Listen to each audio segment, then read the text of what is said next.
और यूक्रेन ने रूस के नोवोमेयर्स्क में एक बड़े हथियार डिपो को तबाह कर दिया। डिपो को धमाका कर उड़ाने का वीडियो देखिए किस तरह से सामने आया। ये बेहद भयानक तस्वीर इस वक्त आप देख रहे हैं। दावा है कि इस डिपो में भारी मात्रा में गोला बारूद रखा गया था और जब धमाका कर इसे निस्से नाबूद किया गया तो फिर देखिए किस तरह से ये धुएं का गुब्बार आसमान छूता नजर आया।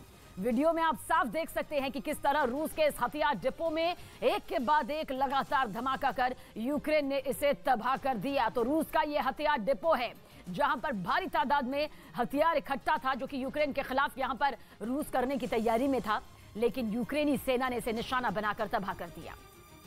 और रूस से जारी जंग में यूक्रेन के वो कौन से हथियार हैं जो ज़ेलेंस्की की असली ताकत बने हुए हैं, इस रिपोर्ट के जरिए आप देखें।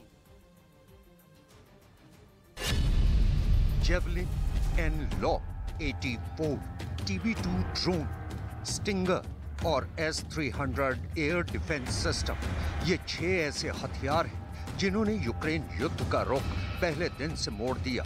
रूस की चढ़ाई पर ब्रेक लगाने वाले इन हथियारों की चर्चा पूरी दुनिया में हो रही है।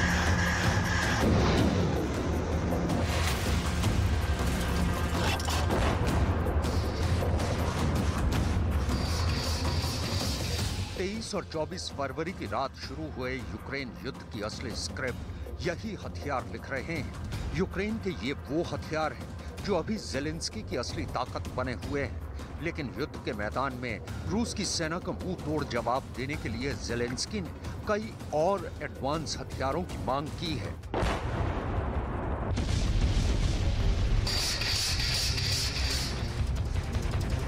ज़ेलेंस्की का आर्म्स ऑर्डर अमेरिका समेत हथियारों की सप्लाई करने वाले तमाम नेटो देशों तक पहुंच गया है। इस ऑर्डर में फाइटर जेट हैं, तबाही मचाने वाले टैंक हैं, सैनिकों के लिए संजीवनी का काम करने वाली बख्तरबंद गाड़ियां हैं, एंटी शिप मिसाइलें हैं, एयर डिफेंस सिस्टम है।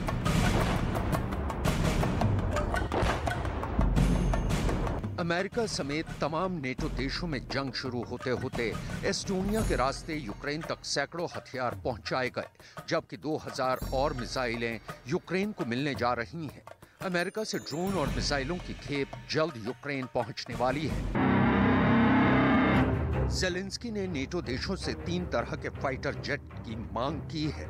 ये लड़ाकू विमान हैं MiG-29, F-16 और F-15। इन तीनों लड़ाकू विमानों से शक्तिशाली बम, गाइडेड मिसाइल के साथ साथ अनगाइडेड मिसाइलें भी गिराई जा सकती हैं।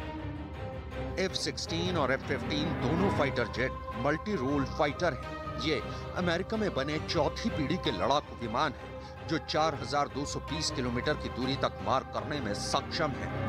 रूस से मुकाबला करने के लिए ज़ेलेंस्की अपनी सेना को सिर्फ आसमान में ही नहीं बल्कि जमीन पर भी काफी शक्तिशाली बनाने में लगे हैं। यूक्रेन को ये ताकत टैंकों और बख्तरबंद गाड़ियों से मिलने वाली है, जिसका ऑर्डर ज़ेलेंस्की पहले ही दे चुके हैं। ज़ेलेंस्की नेटो देशों से PT-91 और T-72A टैंक मंगा रहे हैं। ये दोनों टैंक काफी एडवांस टैंक माने जाते हैं। PT-91 का वजन 48.5 टन है, वहीं T-72A टैंक 41.5 टन भारी है। PT-91 5 किलोमीटर दूरी तक गोले दाग सकता है, वहीं T-72A टैंक की रेंज 4 किलोमीटर है।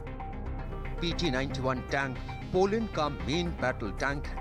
यूक्रेन में दाखिल हुए रूस के टैंक और उनकी तबाही की तस्वीरें पूरी दुनिया देख रही है, लेकिन रूस के इन टैंकों को करारा जवाब देने के लिए ज़ेलेंस्की नेटो देशों से टैंक मंगा रहे हैं जिनके गोलों पर रूस की सेना का नाम लिखा होगा। ये वही टैंक है जिनका इस्तेमाल अमेरिका और पोलैंड यूक्रेन बॉर्डर पर हो रहे युद्धाभ्यास में कर रहे हैं। यूक्रेन सीमा से सटे पोलैंड में इस वक्त अमेरिका की सेना पहुंची हुई है। पोलैंड की सेना के साथ युद्ध की तैयारी कर रही है। इस युद्धाभ्यास को रूस के खिलाफ एक सांकेतिक हथियार के तौर पर भी देखा जा रहा है। वहीं अपने सैनिकों को और मजबूत सुरक्षा कवच देने के लिए ज़ेलेंस्की जिस बख्तरबंद गाड़ी की मांग कर रहे हैं उसका नाम है MWMIK जैकल। MWMIK जैकल का वजन 6.65 टन है। ये 81 किलोमीटर प्रति घंटे के रफ्तार से आगे बढ़ती है। इसकी रेंज 800 किलोमीटर तक है। ब्रिटेन की यह बख्तरबंद गाड़ी लड़ाई के मोर्चे पर कारगर तो साबित होती ही है, यूक्रेन के युद्ध में रूस की सेना को पीछे खदेड़ने में मददगार साबित होने वाली है। कीव की यात्रा के दौरान बोरिस जॉनसन ने MWMI के जैकल के साथ साथ स्पार्टन बख्तरबंद गाड़ी देने का भी वादा किया है।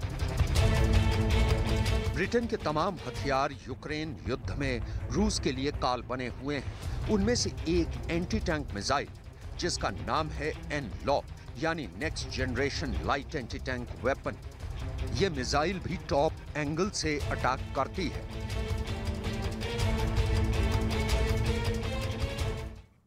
और यूक्रेन के रुबिजने शहर में रूसी गोलाबारी में एक नाइट्रिक एसिड से भरा टैंकर चपेट में आ गया, जिसकी वजह से भीषण आग लग गई और धुएं का गुब्बार देखिए किस तरह से आसमान को छूता नजर आया। बेहद भयानक ये तस्वीर जंग के मैदान से सामने आई है। रूस यूक्रेन जंग का आज 47वां दिन, लेकिन रूस की तरफ से हमले थमने का नाम नहीं ले रहे हैं, बल्कि चौतरफा हमले कई गुना रफ्तार से बढ़ते जा रहे हैं। एक के बाद एक ताबड़तोड़ हमलों की तस्वीर आपके सामने है, यूक्रेन के शहरों पर देखने को मिल रही है, जहां सिर्फ और सिर्फ बर्बादी और तबाही का मंजर नजर आता है। और देखिए ये सबसे भयानक तस्वीर कुछ इस तरह से रूसी प्रहार के बाद सामने आई। आसमान किस तरह से काले धुएं के गुब्बार से पट गया, जो बताने के लिए काफी है कि रूस का चौतरफा हमला किस खतरनाक तरीके से आगे बढ़ता जा रहा है।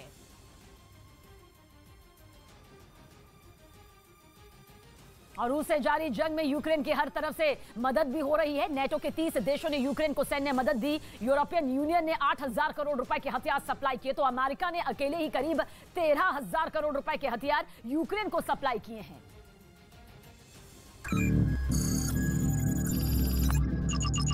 ये यूक्रेन का नक्शा है। इस नक्शे में ये डॉनबास रीजन है। डॉनबास रीजन में लुहांस्क और डोनेस्क दो अहम इलाके हैं। रूस ने इन दोनों इलाकों को स्वतंत्र घोषित कर दिया है। इसी पूरे इलाके में अब जबरदस्त युद्ध छिड़ने जा रहा है। डॉनबास रीजन के इन दोनों इलाकों में रूस समर्थक अलगाववादियों की आबादी ज्यादा है, इसलिए यहाँ पर कब्जा बरकरार रखना पुतिन के लिए आसान है। आपको याद होगा पुतिन ने युद्ध शुरू होने के फौरन बाद ही इन दोनों इलाकों पर कब्जा कर इन्हें स्वतंत्र घोषित कर दिया, लेकिन पुतिन को असली चुनौती कीव में झेलनी पड़ी। अब पुतिन कीव का किला हिला नहीं सके, इसलिए ज़ेलेंस्की ने अब कीव की सुरक्षा सफलतापूर्वक करने के बाद डॉनबास की तरफ अपने लड़ाकों को कूच करने का आदेश दिया है।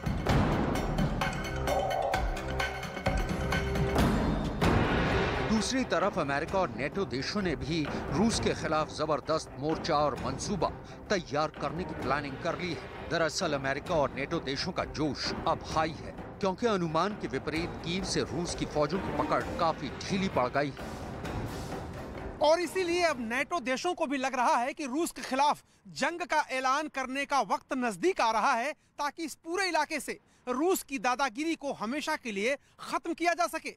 इसीलिए नेटो के देश लगातार एक दूसरे से विचार विमर्श कर रहे हैं, चर्चा कर रहे हैं, बैठकें कर रहे हैं, ताकि रूस के खिलाफ किन परिस्थितियों में कौन सा विकल्प आजमाया जाए। पिछले सप्ताह ब्रसल्स में नेटो के मंत्रियों की बैठक हुई थी, जिसमें चर्चा की गई थी कि वो कौन सी 3 परिस्थितियां हो सकती हैं जब नेटो और रूस के खिलाफ युद्ध छिड़ सकता है। नेटो की बैठक में चर्चा हुई कि अगर ओदेसा के पास काला सागर में यूक्रेन की सेना नेटो के द्वारा सप्लाई हुए किसी मिसाइल से रूसी युद्धपोत पर हमला करती है और रूस के नौसैनिक मारे जाते हैं, तो पुतिन नेटो देशों पर हमला कर सकते हैं। नेटो और रूस के बीच युद्ध की दूसरी परिस्थिति ये है कि अगर नेटो देश पोलैंड और स्लोवाकिया से यूक्रेन को सप्लाई हो रहे हथियारों पर मिसाइल हमला कर देता है, तब नेटो के संविधान के आर्टिकल 5 का उल्लंघन हो जाएगा और नेटो देशों को पोलैंड और स्लोवाकिया की सुरक्षा के लिए रूस पर एक्शन लेना पड़ेगा।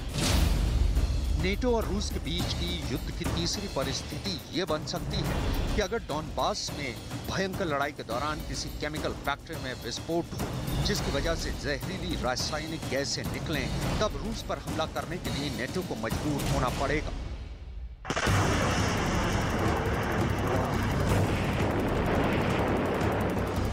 नेटो देशों ने भी इस बात को पहले ही भांप लिया है कि अब लड़ाई डॉनबास में होने जा रही है, इसलिए उन्होंने ये फैसला किया है कि वो फौरन यूक्रेन को घातक हथियार जेवलिन मिसाइल की सप्लाई करेंगे।